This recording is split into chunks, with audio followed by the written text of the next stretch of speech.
UTS clips চ্যানেলে আপনাকে স্বাগত। শিখুন আর এনজয় করুন। এসটিডি নিয়ে যখন আসলেন, এসটিডির কোনো সিমটম আছে, মানে কিছু হয়?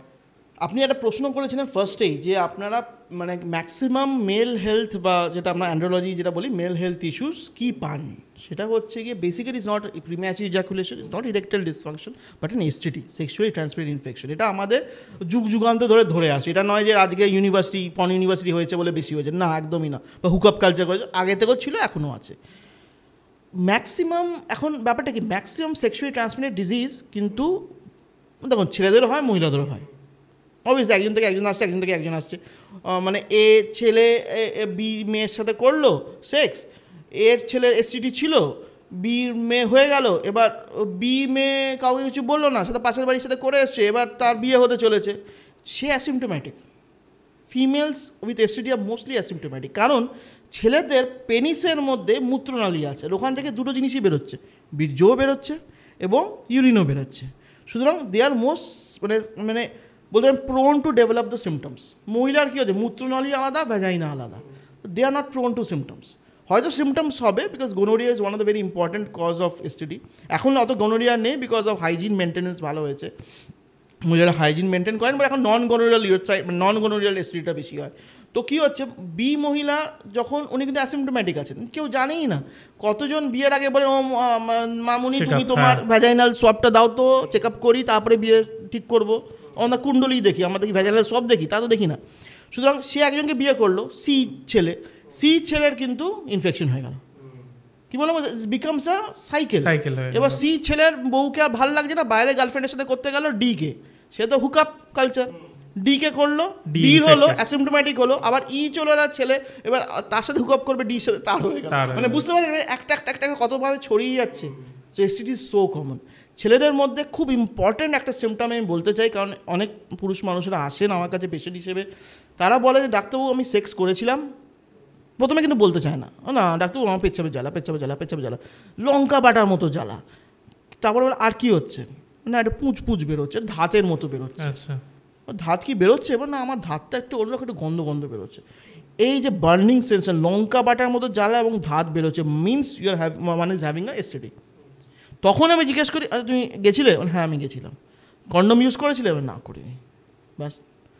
হ্যাঁ, এসটিডি, এই যে আমি যদি এসটিডিটাকে ফেলে রাখি, এই সিমটম আমার পেচ্ছাপের লঙ্কা বাটা জ্বালা হচ্ছে, আমি ভাবছি ধাত বেরোচ্ছে, কিন্তু আলটিমেট ইস এ পেনাইল ডিসচার্জ, গন্ধ থাকছে, ফেলে রাখলাম, 2 দিন গিয়ে 3 দিন গিয়ে 2 মাস গেলাম, ট্রিটমেন্টই করলাম না, আমার শরীরে এসটিডি চলে গেল।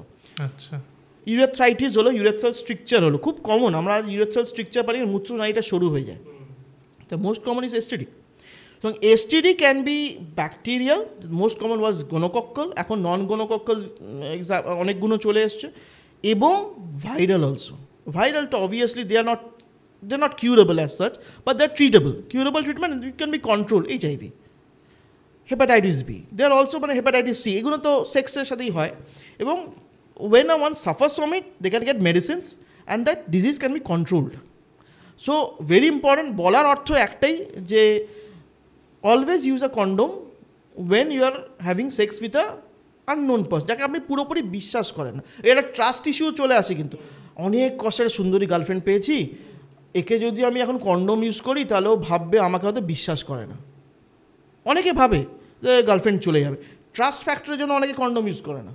কিন্তু আপনি বুঝতে পারছেন এটা কিন্তু খালি ট্রাস্ট ফ্যাক্টর না, আপনি ওনাকেও বাঁচাচ্ছেন উইথ কন্ডম ইউজ করে। তো নিজেদের মধ্যে কথা বলুন, খালি সেক্স করার কারণে ভ্যাজাইনাল সেক্স, গল্প কথাও তো করতে পারে, তাই না? That is very important of use of condom. আচ্ছা, একটা আমি মিম দেখছিলাম, ও আমাকে পাঠিয়েছিল মেনলি, এটা অনেকটা oral sex related. Oral sex আগে বলুন ভালো কি খারাপ?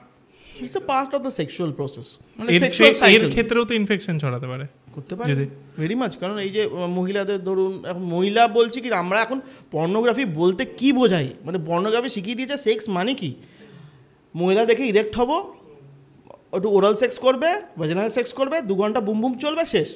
কিন্তু ওটা তো আর সেক্স নয় এখন, সেই জন্যই ওরাল সেক্সটা এত ইম্পর্টেন্স পাচ্ছে, বিকজ থ্যাঙ্কস টু ইউনিভার্সিটি ভিডিওগুলো। এখন oral sex can be the same thing. এখন সে যে ওরাল সাক করছে তারও তো বাক্কাল ক্যাভিটিতে ইনফেকশন থাকতেই পারে, যার পেনিসে আছে সেটাও ইনফেকশন থাকতে পারে। এখন আগেকার দিনে ব্যাপারটা হতো কি যে মহিলারা হয়তো চাইতেন না, এখন পেট সেক্স এত কমন হয়ে গেছে, সুতরাং hygiene maintenance is very important issue. সুতরাং ওইটা খুব ইম্পর্টেন্ট, মানে হাইজিন মেনটেন্যান্স অ্যান্ড মানে পার্সোনাল প্রেফারেন্স, এটা খুব ইম্পর্টেন্ট। এর চেয়ে বেশি হয়তো আমি যাবো না। না, এর থেকে বেশি যাওয়াও যাবে না, কারণ উচিত যেহেতু না, তাহলে আমাদের ইউটিউবেরও ব্যাপার আছে, এটাও একটা বিষয়। কেমন লাগলো এই ক্লিপসটা আমাদের জানান এবং আমাদের চ্যানেল ইউটিএস ক্লিপসকে সাবস্ক্রাইব করুন।